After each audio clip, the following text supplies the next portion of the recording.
You ever get one of those nights you can't recall, even if you try to remember every fiber of your body? Mine was the night of the July 2019 storm, Ashfield, Pennsylvania. I was 26 at the time, sleeping in a farmhouse on the outskirts of the woods, cheap rural by myself. Perfect for writing the only job I was doing at the time. I wasn't a believer in spirits. I never did think anything at all until one night. It was a steamy morning. By night the clouds had darkened to steel blue, the kind of blue that clangs off your chest. My 3-year-old golden retriever Riley had been odd all day, pacing, whining, sitting by the window and growling at air. I figured he could smell the storm brewing on the horizon. Animals are like that, right? The wind had hit 9:00 p.m. I remember because the trees started slapping the house, their branches knocking at the siding like fingers attempting to enter. I got out my laptop and made a cup of coffee. I was about halfway done with an attempt at a short horror story, appropriately how that eventually turned out, and the atmosphere was just right for it. That is when the light started to blink once, twice, and went out entirely. I took a breath, reached into the drawer to get my flashlight, and lit the candles. I was not afraid. Not yet. I was frustrated, that is all. I was going to take Riley for a walk before the storm. I opened the back door and froze. Someone was standing at the border of the woods. I'd imagine, at least in my head, that it would be a tree. No, that wasn't the right shape at all. Thin, vertical, sloping slightly in our direction, and towards a house. Lightning etched across the sky behind, and for a moment I could see it clearly. It was a man, or at least it seemed to be. He was naked, alabaster skin as white as bone pulled tight over his frame. He didn't move, didn't flinch, stood immobile observing. I locked my door behind me and closed the habit. Riley growled once, snapped and hard, and sprinted for the window. I peered around the curtain. Nothing. The man had disappeared. I braked and wondered if I was going mad. It must be a tree, or the sun tricking me. I was trying to find my bearings when the thunder growled so low that it rattled the glasses in my kitchen cabinet. Then it rained feral and savage, as if someone was beating handfuls of pebbles against the roof. I sat again, attempting to rattle the vision out of my head. But Riley wasn't still. I looked around the doors and windows for good luck. They were closed, but something still didn't feel right. You know that awful, awful sensation when you believe your eyes are on someone. I had it worse than ever in my life. And then there was the sound. Tap, tap, tap. It was high there, just out of the blue. A little louder than the rain.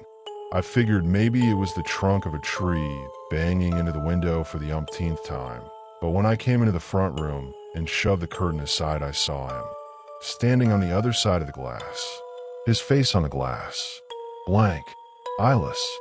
Smooth, wet skin where his eyes would have been. He pounded with one hand, long skeletal fingers, and pounded again. Tap, tap, tap. I took a step back, my heart thumping. Riley had gone crazy and was barking furiously. I grabbed the nearest object in view, a fireplace poker, and walked to the door. When I opened it, there was nothing in front of me, just the storm raging through the trees. I did not sleep. I sat watch in the living room with all the lights burning, poker within reach, until morning. But it was only the start. The second night, I berated myself out of believing it. Stress. Strobe light, storm, Riley acting up.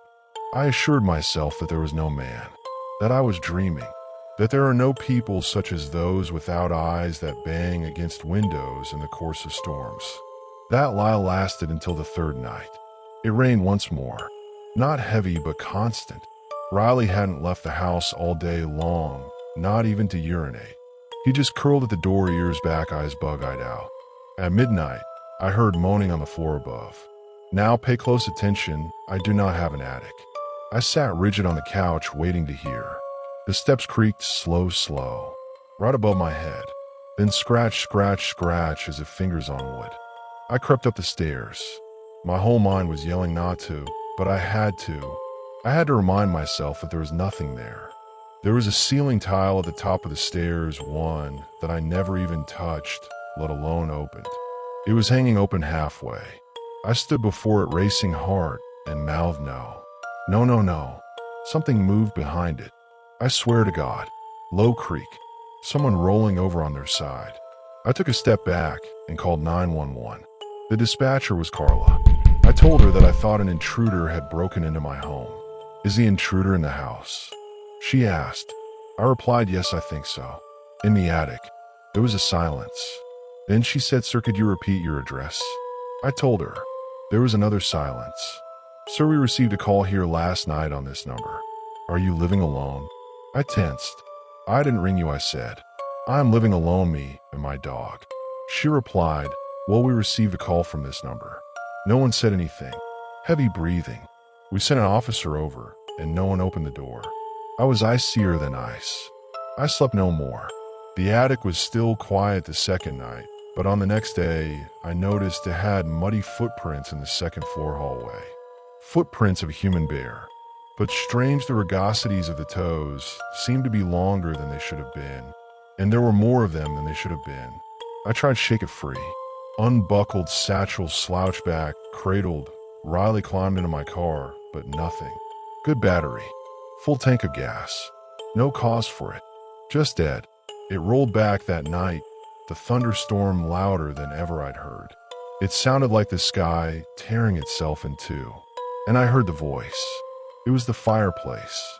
From inside, the Karen sense of a chimney. Low, wispy, repeating my name. Repeating it again and again. Brian, Brian.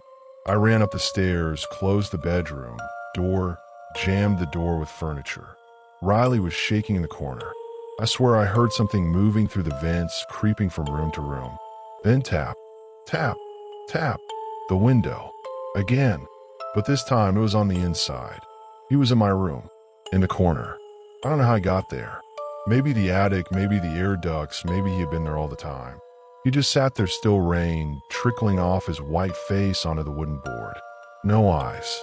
There is only flesh where eyes should be. He smiled and opened his mouth. But it wasn't a smile. It was like his face just kind of opened up. No teeth. Just this black hole. I can remember thinking that it was like a second mouth, like he wasn't human or anything. I fainted. When I woke up, it was morning. Sunlight coming through the windows. The house was still. He wasn't there. But something's not right with me anymore. I see on rainy days. Whispers I hear. Riley will not go any nearer to the fire. And on some nights when thunder is close, I see him. In the mirror. Behind me.